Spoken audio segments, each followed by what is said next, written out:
The sun was setting behind the tall pine trees as John Miller finished his daily patrol of the forest. He had been a forest ranger in northern Montana for 5 years now. Before that, he worked as a medic in the city, but he grew tired of the noise and the crowds. Here, in his small wooden cabin, he found peace. John lived alone. His only friends were the trees, the birds, and the occasional deer that came to drink from the stream near his home. He liked it that way.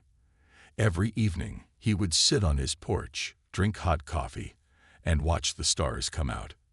This evening was different. As John looked up at the darkening sky, he saw something unusual. A bright light streaked across the sky, leaving a trail of smoke behind it. It wasn't a shooting star. It was too big, too close. What the hell? John muttered as he watched the object crash into the forest about 2 miles from his cabin. The ground shook slightly. Birds flew up from the trees in fear. John put down his coffee mug and went inside. He grabbed his emergency backpack, flashlight, and first aid kit. If it was a small plane crash, someone might need help. He locked his cabin door and headed into the forest. The hike took him almost an hour. The forest was dark now, but the smoke trail was easy to follow. When John finally reached the crash site, he stopped in shock. What lay before him was not a plane. It was unlike anything he had ever seen.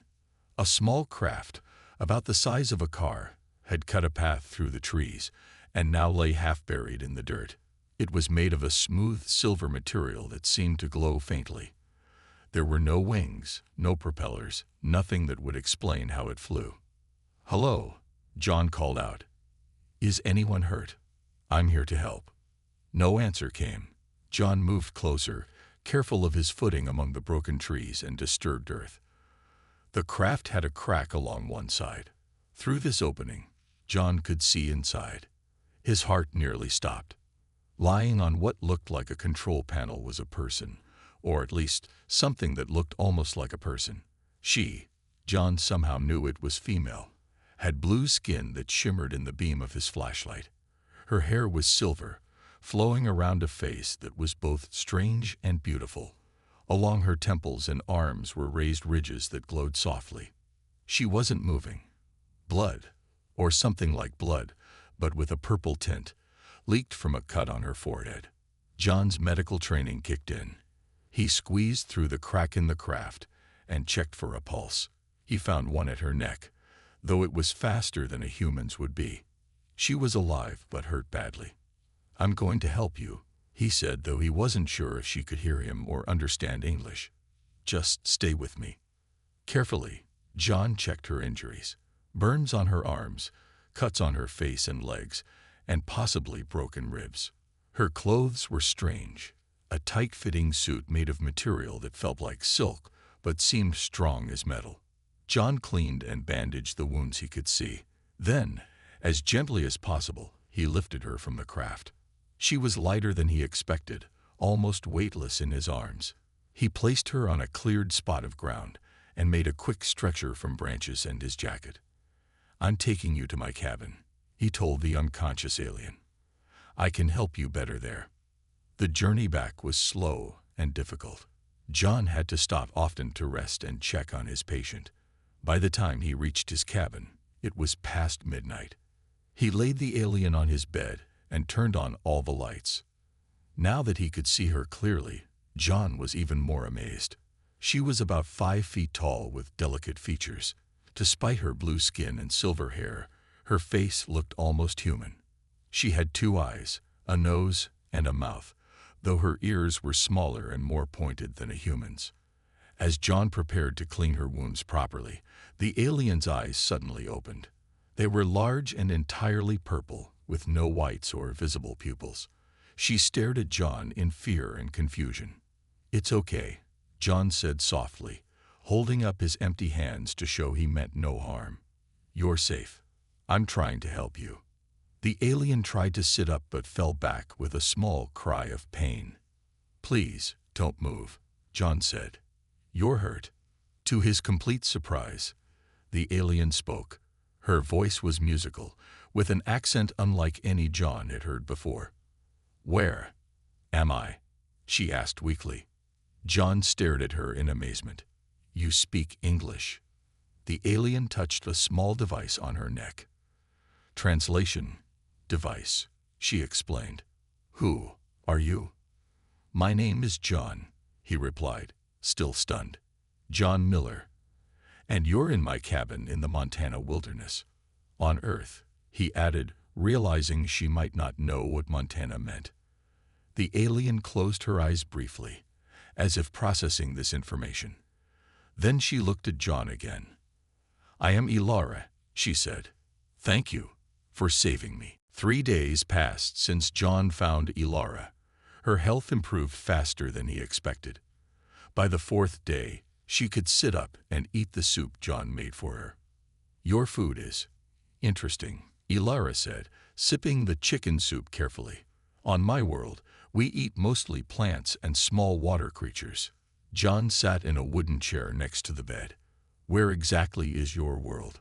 What's it called?" "We call our planet Lyris," Ilara explained. "It is many light years from here. I cannot explain the exact location in your language." "And why were you near Earth?" John asked, trying not to sound suspicious.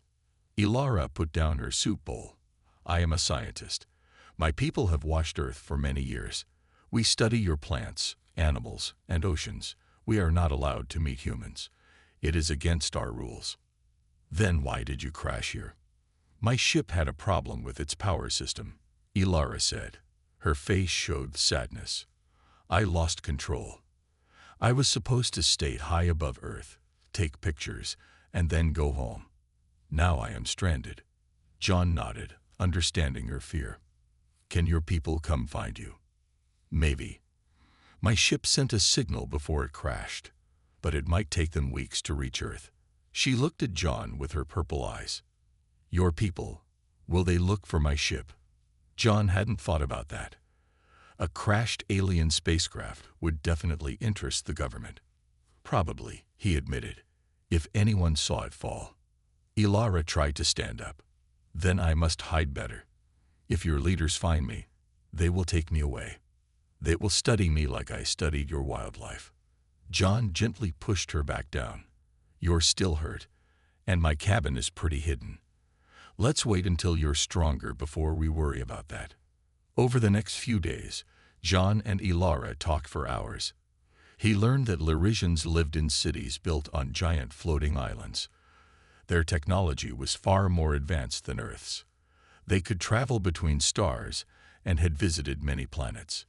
"But we never interfere with developing worlds," Ilara explained. "We watch, we learn, but we do not show ourselves." "Until now," John said with a small smile. Ilara touched her silver hair, which seemed to shimmer when she was happy. "Yes, until now." John taught Ilara about human life. He showed her his books, his radio, and explained how humans lived. She was amazed by simple things like his coffee maker and his old record player. "Your technology is simple but beautiful," she said, watching a record spin. "It has soul." By the end of the week, Ilara could walk around the cabin. Her burns were healing, leaving faint marks on her blue skin. The cut on her head was almost gone. One evening, they sat on John's porch watching the sunset. The sky turned orange and pink, reflecting in the small lake near the cabin. "Your world has beautiful colors," Ilara said. "On Lyris, our sky is always pale green." John looked at her. In the sunset light, her blue skin glowed warmly. He found himself staring longer than he should. "Can I ask you something personal?" he said. Ilara nodded. "Can you feel emotions like humans do?" John asked, embarrassed by his question. Ilara smiled. "Of course. We feel joy, sadness, fear, and love." She paused. "Actually, Lyrisians feel emotions more strongly than humans. We can also sense the emotions of others." John raised his eyebrows. "You can read my mind." "No, not thoughts," Ilara laughed. "Just feelings. Right now, you feel curious. And something else. Her purple eyes studied him carefully. John looked away, suddenly aware that she might sense his growing attraction to her. "We should go inside," he said, standing up quickly. "It gets cold at night."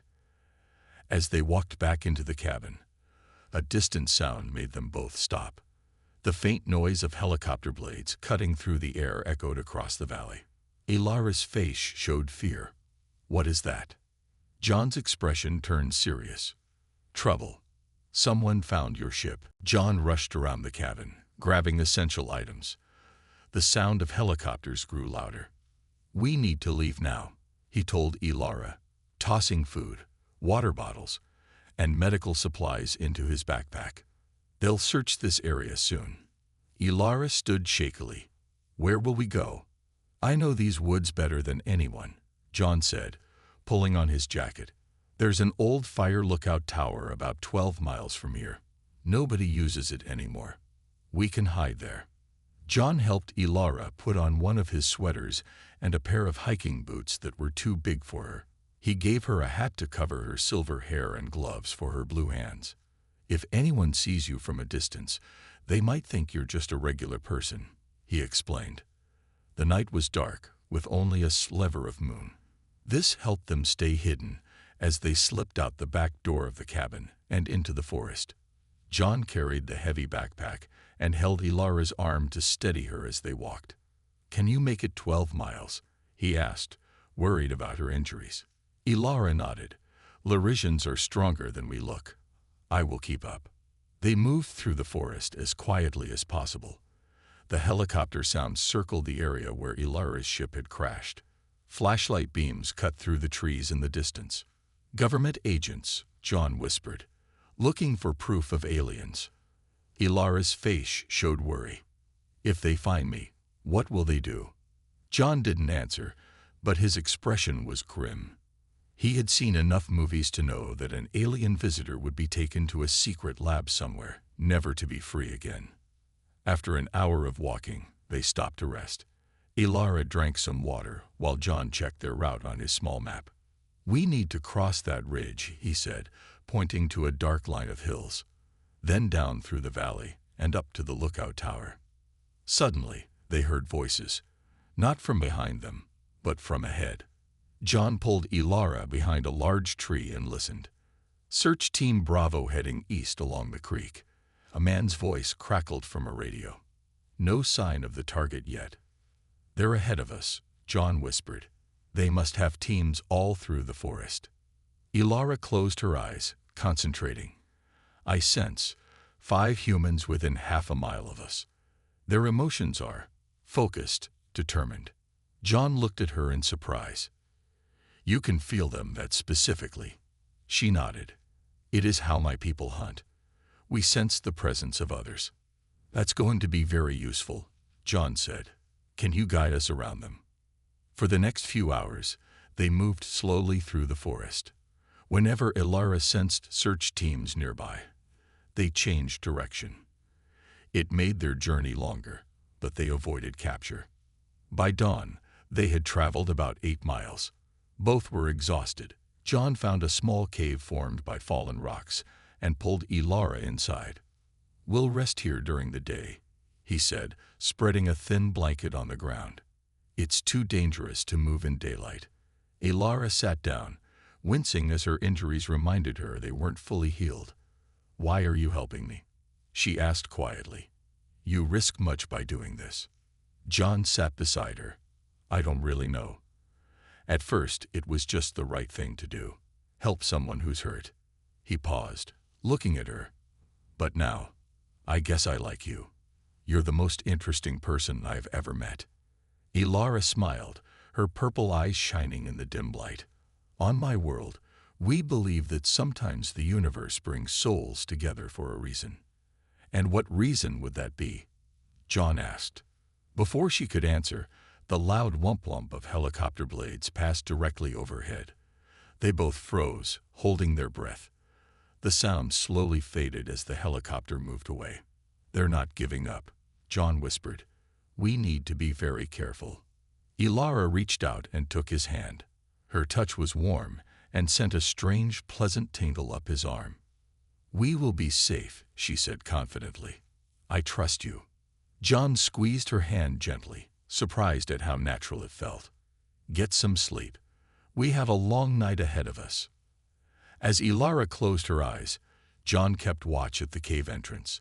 The search was just beginning, and he knew the journey to safety would be much harder than he had first thought. Night fell again. John gently woke Ilara, who had slept through most of the day. "Time to move," he whispered. "How do you feel?" Ilara sat up, stretching her arms. "Better. My body heals quickly."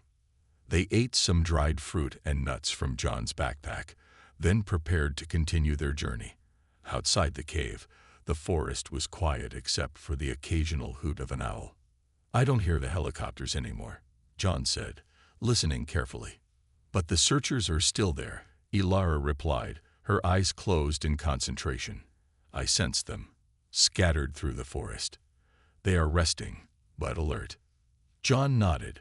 "We'll go west first, then circle back to our original path. It's longer, but safer." The night was colder than before. Frost covered the ground, making their footsteps crunch softly.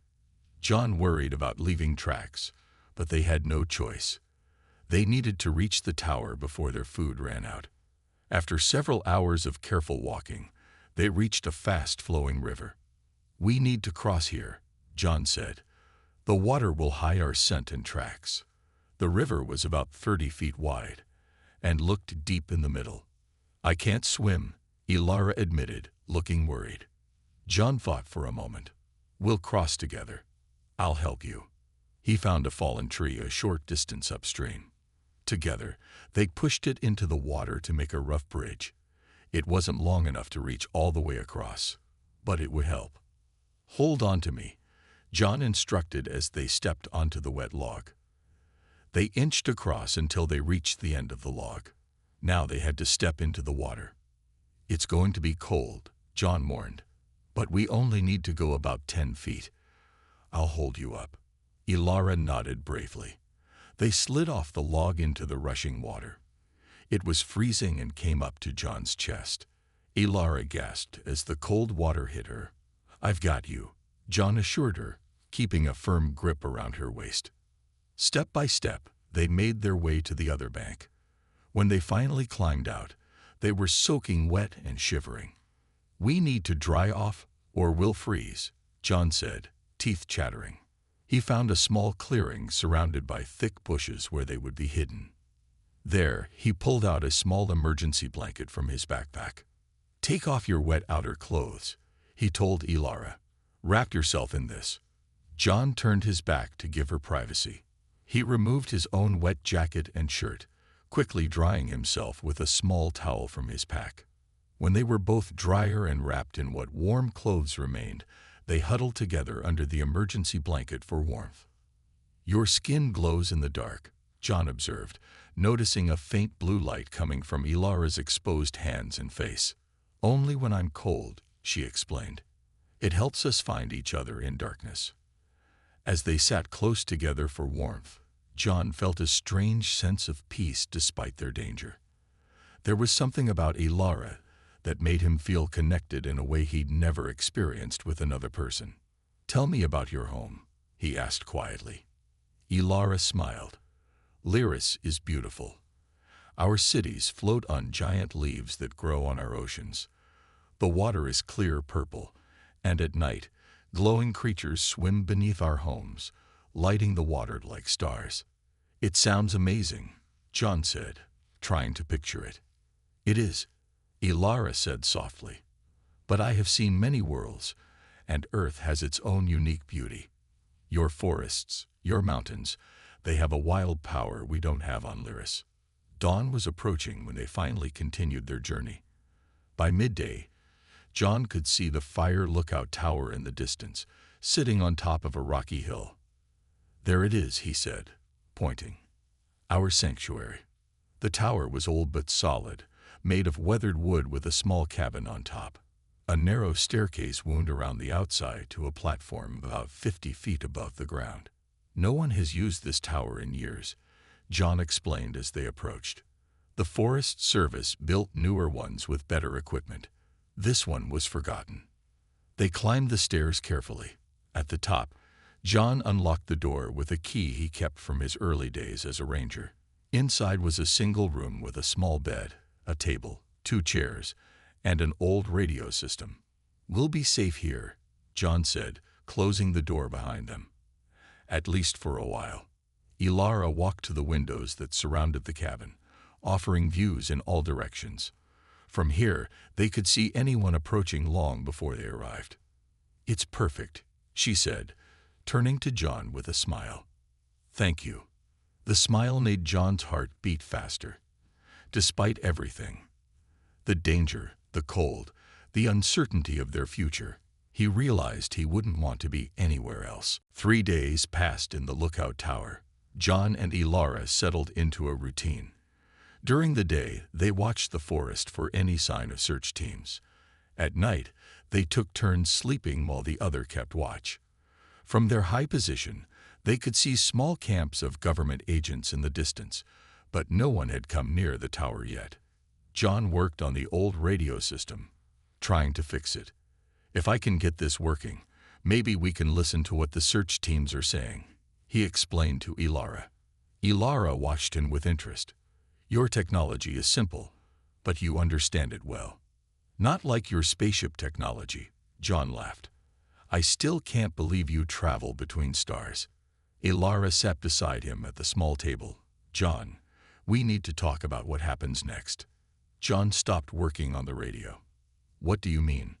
"My people will come for me soon," she said. "I can feel it. They know where I am now." "How? Did you contact them?" Ilara touched a small glowing spot on her wrist that John had thought was just part of her natural markings. "This is a beacon. It activates automatically when I'm away from my ship for too long. My rescue team will find me within 2 days, maybe 3. John felt his stomach tighten. He hadn't thought about what would happen when Ilara's people came for her. The idea of her leaving made him feel empty inside. "That's good," he said, trying to sound happy for her. "You'll be safe then." Ilara looked at him closely. "You are sad." "I'll miss you," John admitted. "These past days have been dangerous, but also special." Ilara stood up and walked to the window. The setting sun painted the forest in golden light. For a long moment, she was quiet, as if thinking deeply about something. "On my world," she finally said, "we believe that souls sometimes find each other across impossible distances. When 2 people connect in a way that seems to break all rules and cross all boundaries, we call it astrobond. A connection written in the stars." She turned to face John. "I have traveled to 7 different worlds. I have met many different beings, but I have never felt a connection like the one I feel with you." John stood up slowly, his heart beating faster. "What are you saying?" Ilara walked toward him. Her blue skin seemed to glow softly in the fading light. "When my people come, I must return with them," she said. "But I don't want to go alone." She paused, gathering courage. "John Miller, will you come with me to the stars? Will you be my life partner?" John stared at her in shock. "Are you proposing to me? Like marriage?" Ilara nodded. "Yes. That is your word for it. Marriage." She reached out and took his hands in hers. "I know this is sudden. I know it means leaving your world behind. But I also know what I feel for you is real." John couldn't speak. His mind raced with 1,000 thoughts. Leave Earth. Travel to alien worlds. It seemed impossible. "I don't know what to say," he finally managed. "You don't need to answer now," Ilara said gently. "But soon. Before my people arrive." That night, John couldn't sleep. He sat on the small deck outside the tower, looking up at the stars. One of those distant points of light might be Ilara's home sun, a place he had never imagined visiting, let alone living. What did he have here on Earth? No family, few friends, a lonely cabin in the woods. He had chosen isolation because he felt he didn't belong anywhere. But with Ilara, he felt differently. With her, he felt connected, understood. She saw the worlds, in ways that made sense to him. When she described her home, it sounded like a place where he might finally belong. As dawn broke over the forest, John made his decision. He went inside the tower where Ilara was preparing their small breakfast. "Yes," he said simply. Ilara looked up, her purple eyes wide. Yes, I will go with you. I will be your life partner," John said, the words feeling strange but right on his lips. Ilara's face lit up with joy. She crossed the room and embraced him. As they held each other, John noticed a bright light flash across the sky, too quick and directed to be a shooting star. "They're coming," Ilara whispered, seeing it too. "My people are coming for us. We need to meet them at the large clearing 2 miles east of here," Ilara said, quickly gathering their few belongings. "It's the only place their ship can land safely." John peered through his binoculars at the forest below. "There's a problem. I see at least 3 search teams between us and that clearing." The government agents had moved closer to the tower overnight. They hadn't spotted it yet, but they were searching in a pattern that would bring them here soon. "We have no choice," Ilara said. "My people will only wait for 6 hours before they must leave. If we miss them—" She didn't finish the sentence. They both knew what it meant. They left the tower quietly, taking only what they could carry in one small pack. John led the way, choosing the path with the thickest trees and underbrush. Ilara followed close behind, using her ability to sense the search teams. "Stop," she whispered after about half a mile. 3 humans ahead, moving toward us. They crouched behind a fallen tree. Soon, John could hear voices. "I'm telling you, the radiation readings are strongest in this direction." A man said, "Whatever crashed here wasn't from this planet. And you think the alien is still alive?" "After a week." Another voice answered. "The blood samples from the crash site had healing properties we've never seen before. If it survived the crash, it could be anywhere." The voices came closer. John and Ilara pressed themselves flat against the ground. 3 men in black uniforms with the letters ASD on their shoulders walked past just 20 feet away. They carried strange devices that beeped softly. "Alien Search Division," John whispered after they passed. "A secret government group. This is bad." They continued more carefully now, making a wide circle around where they sensed the search teams. Progress was slow, and the sun climbed higher in the sky. Time was running out. When they were about half a mile from the clearing, disaster struck. A helicopter appeared overhead, flying low. Its spotlight swept the forest floor. "Run," John shouted, grabbing Ilara's hand. They sprinted through the trees as the helicopter circled back. The noise would alert every search team in the area. Behind them, they heard shouts and a crashing sound of people running through underbrush. "There, the clearing." John pointed ahead as they broke through the tree line. The open space was about 100 yards across, covered in tall grass. The morning sun shone brightly, making it hard to see. There was no sign of an alien ship. "Where are they?" John asked, breathing hard. "They're here, but hidden," Ilara explained. "They won't show themselves until—" "Freeze. Hands in the air," a loud voice commanded. 5 agents in black uniforms emerged from the trees around the clearing, guns pointed at them. The helicopter hovered overhead, its engine drowning out all other sounds. John and Ilara stopped, raising their hands slowly. A tall man with gray hair stepped forward. Unlike the others, he wore a suit rather than a uniform. His face was stern, but not cruel. "I'm Director Alan Wright, Alien Search Division," he said. "We've been looking for you both." Ilara stepped slightly in front of John, as if to protect him. "Please, we mean no harm. I just want to go home." Wright studied her with intense curiosity. "So it's true. Actual alien contact." He lowered his voice. "Do you know what this means? This changes everything we thought we knew about the universe." "Sir," one of the agents called out, "our readings are spiking." Something's happening. The air in the center of the clearing began to shimmer, like heat waves rising from hot pavement. The grass bent as if pressed by an invisible weight. "My people," Ilara said. "They're here." Wright's face hardened. "Secure them both. Now." 2 agents rushed forward, but John moved quickly. He pushed Ilara toward the center of the clearing and turned to face the approaching men. "She doesn't belong to you," he said firmly. "She belongs among the stars."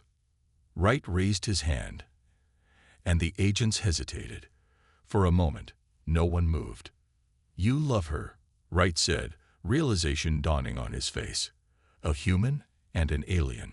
"Yes," John said simply. The air shimmered more intensely now. A soft humming filled the clearing. The grass flattened in a perfect circle.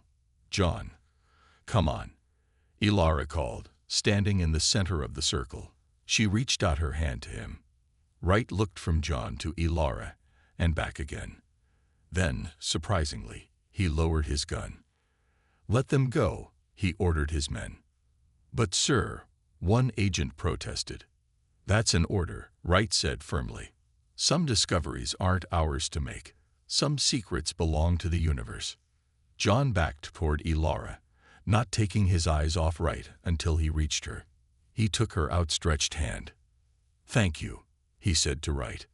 The director nodded once. "Good luck out there, son." The blue light grew brighter, surrounding John and Ilara like a glowing bubble. The government agents backed away, shielding their eyes. Even the helicopter moved higher, its pilot clearly unsure what was happening. "What's going on?" John asked, squeezing Ilara's hand tight. "They're making a safe space for their ship to appear," Ilara explained. Just a few more moments. The air above them shimmered and stretched, as if reality itself was being pulled apart. Then suddenly, a ship appeared. It wasn't large, about the size of a small bus, and it hovered silently about 10 feet above the ground. Unlike human aircraft, it had no wings or engines. Its surface was smooth and silver, with swirling patterns that glowed with changing colors. A door opened in the bottom of the ship, and a beam of soft white light shone down, creating a path from the ground up to the doorway. "It's a gravity lift," Ilara said, seeing John's amazed expression. "It will carry us up." Before they could step into the light, 2 figures floated down from the ship. They looked similar to Ilara, blue skin, silver hair, and purple eyes. But they were taller, and one had markings that glowed green instead of blue. "My brother, Niven," Ilara said, pointing to the male with green markings.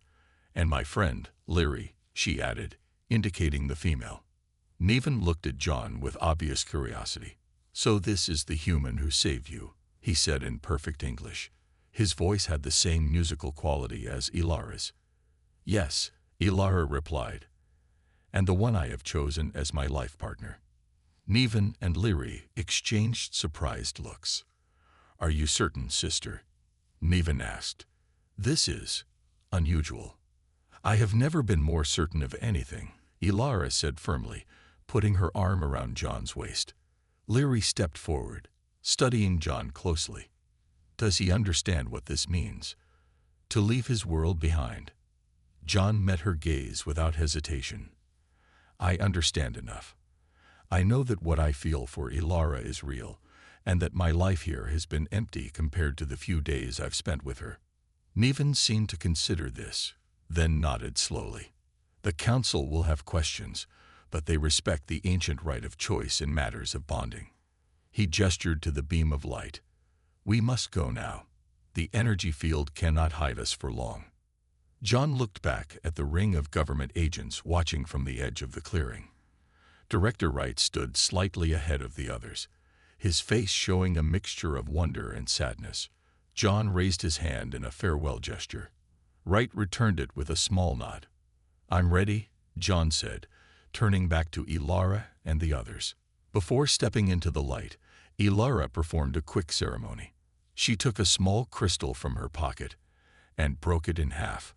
One piece she placed in John's palm, closing his fingers around it.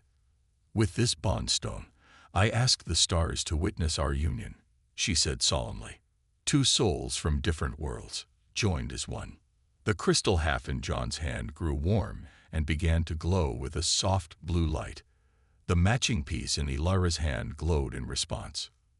Now we are truly bonded, she said with a smile. Among my people, we are married. John felt the crystal sink into his skin, leaving a small glowing mark on his palm that matched one now visible on Ilara's hand. Instead of pain, he felt a wave of peace and connection. Together, they stepped into the beam of light.